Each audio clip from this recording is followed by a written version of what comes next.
નમસ્કાર દર્શક મિત્રો, હું છું રૂપલ વણિચિયા. સંપૂર્ણ ન્યૂઝમાં આપનું સ્વાગત છે. પાલનપુર પંચશીલ સોસાયટીમાં પીવાના પાણીની સમસ્યાને લઈ મહિલાઓનું ટોળું પાલિકા ખાતે ધસી આવ્યું હતું અને પીવાના પાણીના મુદ્દે માટલા ફોડી ઝડપથી પાણી પૂરું પાડવા માંગ કરી હતી. જો કે જીઈબીનું કામકાજ ચાલતું હોવાથી પાઇપો તૂટી હોવાથી પાણીની સમસ્યા સર્જાય છે, જે સમસ્યાનો ટૂંક સમયમાં ઉકેલ આવશે. પાલનપુર નગરપાલિકા વિસ્તારમાં આવેલ પંચશીલ સોસાયટીમાં પીવાના પાણીની સમસ્યાને લઈ મહિલાઓનું ટોળું સોમવારે પાલનપુર નગરપાલિકા ખાતે ધસી આવ્યું હતું અને નગરપાલિકામાં માટલા ફોડી વિરોધ નોંધાવવામાં આવ્યો હતો.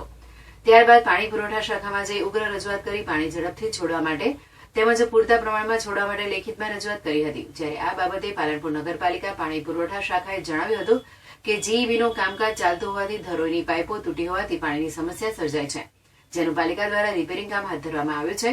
ટૂંક સમયમાં પાણીની સમસ્યાનો ઝડપથી ઉકેલ આવશે.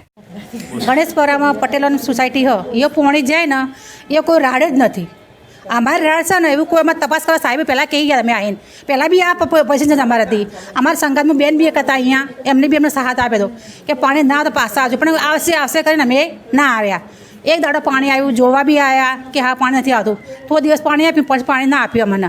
બરાબર, પટેલ સોસાયટી પાણી ફૂલ આવે, કારણ મોટર મેળતા જ નહીં. અમે મોટર મેળકો ને તોય મારે પાણી નથી આવતું. તમે આ લેવા તો અહીં જોઈ લો કે અમારા સોસાયટીમાં કેટલું પાણી આવે, ટોકા કેટલા ખાલી છીએ એ તમારે ઉપર તમને ખબર પડી જશે. આજે તમારા ટોકા ખાલી પડ્યા છે, તમે અહીં જોઈ લો. કાલે પાણી આવ્યું હતું, પણ કેટલું? અડધો કલાક. હાલ પીવાનું પાણી બી તકલીફ છે હાલ, એ બી મોટરથી ખેંચ્યું હતું. હવે પાણી માટે જ. અને જે પાણી ભાઈ છોડે છે ને એ અમારા વારું આવે ને એટલે શું કે દારૂ પીને પડ્યા રહેશે અને પાણી કહે કે ભાઈ હવે પતી ગયું, પાણી નથી. માટલા ફોડીને મેં વિરોધ બતાવ્યો છે. આજે પંચશીલ સોસાયટીના રહીશો દ્વારા પાણીની રજૂઆત કરવામાં આવેલ છે.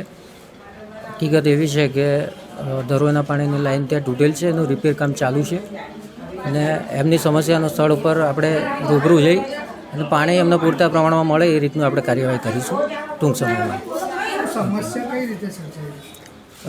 જીઈબીનું કામ ચાલુ હતું કેબલનું, બરાબર, એ દરમિયાન આપણે ધરોઈના પાણીની લાઈન તૂટેલ છે. રિપેરિંગ કામ નગરપાલિકા દ્વારા સ્થળ ઉપર કામગીરી ચાલુ છે. કેતન પટેલ.